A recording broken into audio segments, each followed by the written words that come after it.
Let's get sentimental, man. Let's open our hearts to our true feelings. Okay, so I'm going to tell you a little sentimental story because I know it's hard to get sentimental with somebody you barely know. And if you know me, we'll talk later. Anyhow, went down to the flea market recently, and I was attracted to a beat-up looking guitar. You know, I saw it, you know what I mean, behind the table on the floor. You know, this guy piles of parts of stuff and electronics, whatever, man. And I gathered a whole bunch of stuff, and I was like, hey, what about that guitar on the floor there? He's like, oh, man, that guy over there. And he pointed the guy like mulling from behind the table, a couple tables down. Kind of looked like the guy from My Pillow. You know that weird guy from My Pillow? The mustache? Lindell, right? Kind of looked like that dude, Lindell. And he's like staring, like watching me, you know what I mean? And he's like, that's from that dude down there. He gave it me for free. He's like, oh, hey, man. I don't know, man. I don't think I'll be able to sell this. You try to sell these acting kind of weird. I took it because I was like just going to bring it home and like smash it, man. Yeah, yeah. So if you could have that for free. And the parts that I bought, you know, from off this guy, added to like $20, whatever I bought from him, you know what I mean? And he gave it to me for free, and it's all chipping off. It's actually got it's a radius board for steel strings, but it's got like nylon strings on it. It says it's Prelude, created by VMI. We've heard about VMI before. Remember that Washburn gig bag I had and the VMI, the red shredder that we did the episode on? So I was looking at this bridge and it had that cool adjustable bridge. I was like, ooh, this is a parts guitar, man. And I was like, ooh, you know what I mean? For free, and had tuners were all perfect on it. You know, I was like, wow, you know what I mean? Thank you, man. Thank you. And this was actually, in my heart, worth more to me, you know what I'm saying, than, you know what I mean, that pile of parts of stuff I bought off him. You know, whatever it was, miscellaneous stuff. He's like, make sure you thank that dude over there, man, Mike Lindell. You know what I mean, for that guitar, man, to thank me, man. So I was like, all right, I won't thank you, I'll thank him, you know what I mean? So, like, the dude definitely stopped me as I was walking past. I was trying to kind of, you know, just walk by, you know, maybe he was looking the other way. He's like, hey, man, that dude charge you for that guitar? I was like, no, thank you, man, thank you. He's like, then he started going off. He's like, I love that guitar, man. I don't even know why I gave it to him, man. I just couldn't sell it. And I was like, you want it back? He's like, no. It's no good to me anymore. I said, this guy's crazy, man. Well, thank you for the guitar, wherever you are, bro. The reason I really kind of liked it, and it's not like in a million pieces, and I'm actually doing an episode about it. Please, Mike Lindell, dude, don't stalk me out, man. You can have it back, really, if you ever track me down, man. Before you kill me, man, you can take it. You know what I mean? You don't even have to think about that kind of stuff, man. Just leave a message below, and I'll bring it back to the flea market, man. I will, Mike Lindell. Anyway, I like it kind of because I think it was made by the same company that made my first guitar, the Max Tone, just because of the sticker. The steel reinforced neck sticker is exactly the same as mine. It's got that clunky feeling, you know what I'm saying? And plus, old Mike Lindell put like nylon strings on like a you know what I mean? You know, like a guitar that's radius for steel strings. And I think that's cool, man, because that's what I want to do with my Max Tone. You know, back in the day, I was like, oh, let's put nylon strings on it because I was having problems with the bridge. So that's like the only thing not having a problem with the guitar, the bridge. Everything else is kind of, woo, I'm going to flip it around. You know, we'll get on the slab, man. We'll look at it. We'll be sentimental together. Hearts touching hearts, hands touching hands, man. So, I'll see you in a hot second, man. Don't mess me life. We'll be around. It's just going to take a second. It's not going to hurt. It's not going to hurt. It's not the Moderna, man. It's not going to hurt. I'm like a one-man repository of people's first instruments. You know what I mean? That's what I am. 97% of my collection is like these beginner guitars. I love them. I like to find somebody's first guitar that's been forlorn, forgotten about. You know what I mean? Trashed. And just bring it back to some kind of a loving feel. You know what I mean? Back to life again. And then I put it away carefully and let it live out the rest of eternity. In my case, until I kick. Anyway, folks, I told you I bought this guitar because I feel that it was made in the same factory, around about the same time, than my first instrument, my beloved Max Tone, which I've shown you before, one of my Guitkits features. Another episode where I went home. Anyway, so take a look at this, man. Look at the frets and look at the inlays and stuff together. You know what I'm saying? And look at the sticker. Look at that sticker. It's the same, man. It's the same exact sticker. You know what I mean? Well, let's buy some sticker from you, my friend. Look at this. The tuners are exactly the same. Tuner buttons. You know what I'm saying? These are just mounted through, and those are mounted. You know what I mean? In more of a classical styling. But, you know, it's definitely got a lot of earmarks of the other one, man. Strap button, this cheesy little plastic strap button. You know what I mean? This is not original, but I showed you the original one, I think. In that video, it looks just like this. You know what I mean? Just like this. So, I actually got to pry this out of the hands of its first owner. Hey, man, I just don't have this space, man. What am I going to do? You know what I mean? At least I rescued it from the skater dude who wanted to break it into a million pieces, man. One of my skater vids, man. You know what I'm saying? I rescued you, man. I saw you when I needed to take care of you. You know what I'm saying? Look at the label, man. Look at this label, even. I say it's made in Taiwan in the corner, man. Made in Taiwan in the corner. Nobody puts made in Taiwan in the corner, man. Nobody. See that, man? It's even the same color ink. Even the same color ink on that label, man. It's crazy, man. And I always wanted to put like nylon string, you know, on this guy. I never did. I should have. I mean, I probably play it again. You can't really put the nylon. I had to get the ball ends in there. You know what I'm saying? At this point in the game, so you were my surrogate. My little friend, you're now my surrogate, my Taiwanese friend, my new Maxton. Now I'll be crazy just like the guy I got you from. Or, I mean, you know, not the skater dude. He's kind of crazy, too. Not going to need too much work. I've been talking and time traveling and stuff. Look at this, man. We're just bringing this into the lab. I'll pump some glue in there, man. So that's where I'll see you. That's where I'll be. Peace be with you.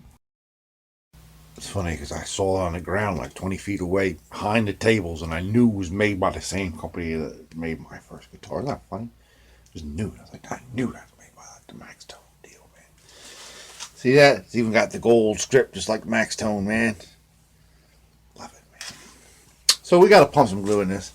I showed you this one. You know what I mean? And the side and everything. How it's cracked.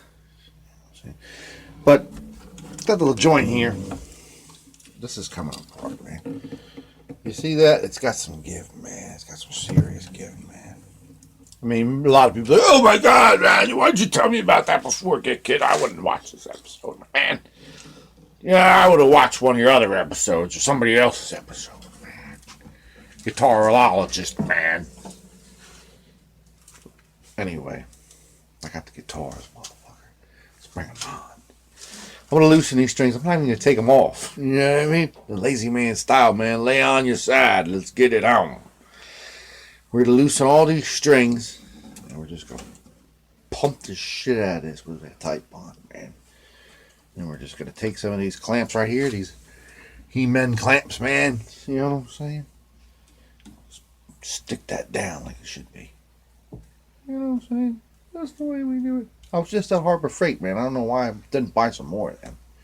What a fool, man. What a fool. I'll see you in a minute. And there it is. Glued down.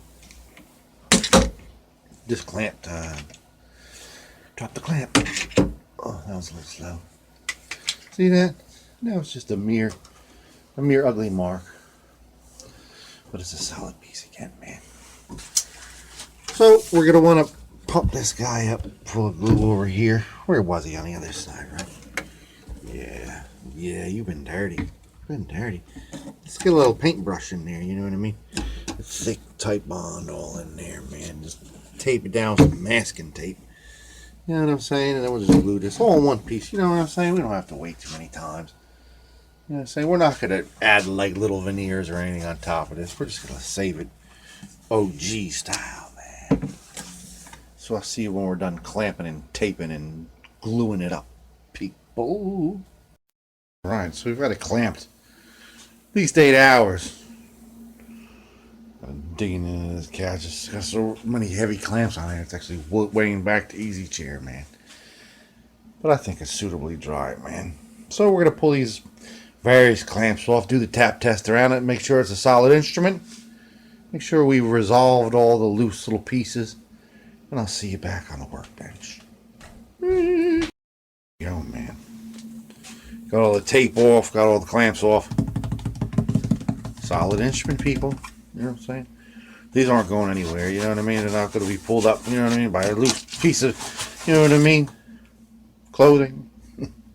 My Kurt Cobain shirt, man. You know what I mean? It's fine, man. You know what I'm saying? We're in business. So, now all the fretboard's exposed. Let's go ahead and do a little fret job on this guy. Nothing crazy. No big whoop. You know what I'm saying? Even these frets out. Might as well. We got it exposed. Let's do it up, people. We have an expert level fret job on there. Put some tape on there to hold the strings back because we don't want to take the strings off. We're still lazy, you know what I'm saying? Now we're not going to go haywire on this guitar because there's no way we can really make this guy, you know what I mean, whole again like it came out of the factory. So what we're going to do now, take this tape off because we don't want to get any tape on them strings. Then we're just going to see how these little cracks are. Just going to fill them in with a piece of crayon that kind of matches that color. See how this kind of matches that color?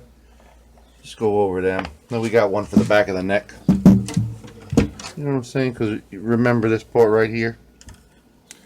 And we're not doing this for a cosmetic thing. We're actually doing this just so you can't really feel these. You know what I mean? It's the Ray Charles test. So you don't feel any kind of, you know what I'm saying? Your playing comfort will be totally comfortable. Right? But we're not really going to, like I said, do too much cosmetic work on this guitar because it's not really worth it. You know what I mean? We want to get it playing. You know what I mean? And we want to get it stabilized. So I'll see when that's all colored in, folks. Stay with me. Yeah, so it's a lot smoother anyway.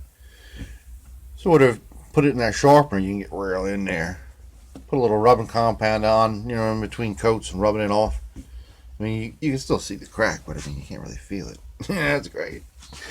Anyway, man, that's just like a player's comfort thing. Because we're not going for looks on this guy. I put a little bit of furniture polish on there, man. A little bit of polish, man. You know what I mean? We're just trying to clean it off. You know what I'm saying? It's going to be great. It's going to be great. So, one more thing. You know, like I said, I'm not doing too much cosmetic tip on this. You know what I'm saying? I see that this has like a little screw shield here. And this one doesn't, man. It lost it. Now, I wouldn't really care about this. But I have a bunch of these fret markers, right? Little dots. Little dots, man. See that? This is for like a maple board. We're just going to stick one of them in there. Alright. Set it and forget it, man. See that? You see that? Universal part, people. Universal part. So let's give it a little bit of gruff. Maybe clip its nails. You know what I mean? It's kind of ugly. You know what I'm saying? Kind of ugly. And I'll see you on the glam shots, people. Because that's how it's done. That's how it's done. Peace be with you. Look after yourself. Peace be with you. Look after yourself. Peace be with you. So welcome back to the Gnarly Man Skater vids, man. I know I promised you that I'd have an awesome video of me smashing a little baby's guitar. But unfortunately, man, I gave that guitar away, people. Mike Lindell, man, your guitar is safe, bruh. Rescued from the skater dude, man. My vid, man, on my vlog, Skater Dude Breaking Things. Anyway, feels real familiar, man, with all that, you know what I'm saying, Typhlane Corporation. Feels like home, man. Feels like home. The major thing that this sort of suffered, that my guitar, my first guitar, my Max Tone right there, oh, I love you, Max Tone, suffered was just they had bad glue, man. You know what I'm saying? We already showed you the bad glue on here, man. Just to flash back, I mean, this glue, this thing fell apart. You can take a look here. I mean, literally the back fell right off this guitar. You can see I actually tried to staple it one time in my early youth. Stapled it with a staple gun. Might have been a real just stapler, man. And the glue, of course, gave way in my bridge, man. If I had a nice adjustable bridge like this, life would have been a dream. Shaboom, shaboom, man. We're a tiny scale, though, man. This is like a 21.5-inch scale, man. This is like a 25.75. This is for little child. Child's guitar. But VMI actually paid for a nice little veneer to be put on. You know what I mean? My guitar, they just painted like a fake grain right on the cheap barrel wood. See, look. That's just painted right on, man. See, it's painted. You can tell, man. Very, very straight line. Oh, good job in Taiwan, man. I don't know, man. I don't really have anything else to say, man. Nothing instructive, anyway. Nothing important. All negative, man. You know what I mean? Negativity, Bobby G, man. So let's listen to this fucking guitar, man. You know what I'm saying? Then we'll say, peace be with you. Look after yourself. Peace be with you. Look after yourself. Peace be with you. Look after. There it is, people. High Flame Corporation. The VMI Prelude. QX-19. OX. Original extra small.